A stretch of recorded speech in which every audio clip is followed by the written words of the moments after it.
Kevin McCormick. I was born here in Sioux City, Iowa at St. Luke's Hospital, December 13th of 1977, one of the best years. Babe? My name is Jessie McCormick.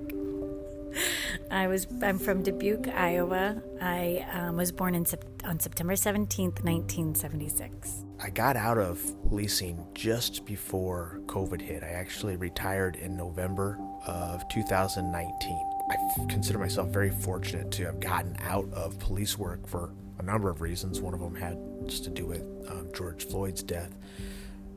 Perception of police really changed. I just remember thinking, like, gosh, if I was like down there right now, like how crazy that would be. And I just felt very fortunate that I was not in that.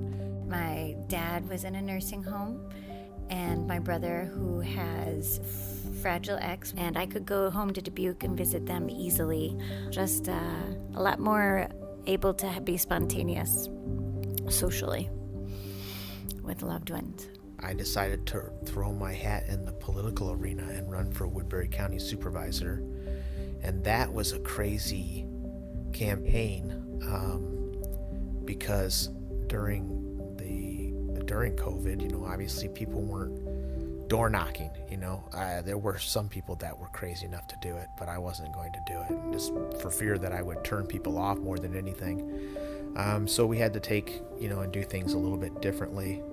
I lost by 953 votes out of 44,000 cast, and I think a lot of my losing might have had to do with the fact that I could not get into these small towns. I just remembered the first time we heard about it. We were in Florida Keys, and we were chilling at this beautiful hotel.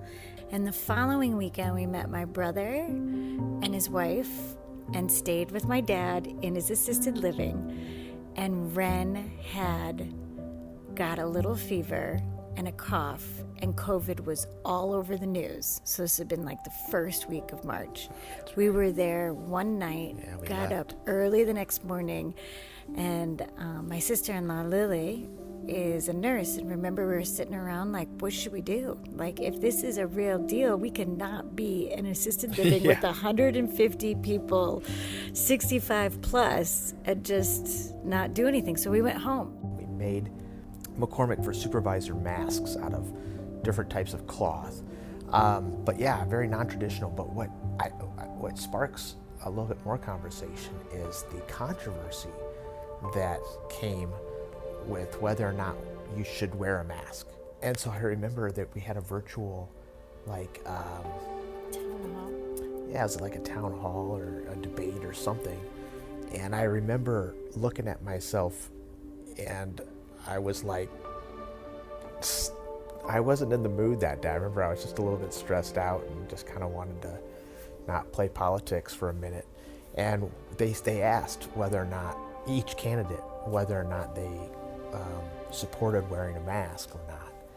Look, I'm a mask guy, okay? If it's gonna help out our neighbors, it's not that big of a deal. And I don't know if that necessarily helped my cause. At Briarcliff University, I was Director of Academic Achievement, and at the time, what that meant is that the majority of my job focused on meeting one-on-one with students who were struggling. And my office had been hopping. At times when grades were due, we would have lines of students coming out of our office. And it was awesome. And then suddenly, it was just completely empty. We were terrible homeschoolers. I think one day we pretended it was a science. You're like, I guess we did science today because you and her went to the garage and worked on your, changed the wheel out your motorcycle. No, we put a new carburetor on it. That was a good day. And so, but other than that, we really didn't do, she read and walked and got to do whatever creative she wanted. During the pandemic, we were often sitting there. I remember writing crappy poetry in my journal, and Ren was actually drawing coronavirus cells, and you would be working on the campaign, trying to figure out data. There was a sweetness to having this bubble where I just felt safe. Support for Facing a Changed World, an oral history of the COVID-19 pandemic, comes from the Margaret Ann Martin Everest Foundation, the Kind World Foundation, Humanities Iowa, the Friends of Siouxland Public Media, and listeners like you.